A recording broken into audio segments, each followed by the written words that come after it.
Մինչև 1 տարեկան, նույնիսկ 1.5 տարեկան երեխաներին խորհուրդ չի տալիս աղ, տալ եւ քաղցրավենիք, քանի որ տեսեք, երեխան նույնիսկ մինչև 18 եւ ավել իր օրգանները, ամբողջ այդ համակարգը զարգանում է։ Եվ պատկերացրեք փոքր բալիկը, որ դեռ չզարգացած միզասարական համակարգով, ենթաստամոքսային գեղձով եւ մնացած օրգաններով եւ մենք ավելորդ աղ ենք տալիս իրեն։ Այսինքն այդ օրգանները ավելի գերակտիվ կաշխատեն, կարող են բերել տարբեր խնդիրների, ինչպես ենթաստամոքսային գեղձի կողմից, միզասարական օրգանների կողմից, աղերի կուտակման, այսինքն դա միայն կվնասի։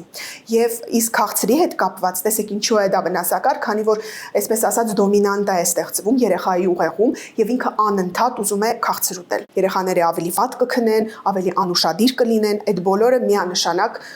վատ կանդրադառնա իրենց վրա հետագայում։ Չասեմ էլ կարիեսի մասին, որ նույնպես կառաջանա ավելի մեծ տարիքում, շարժակալման եւ դիաբետի ռիսկի մեծացման հետ նաեւ։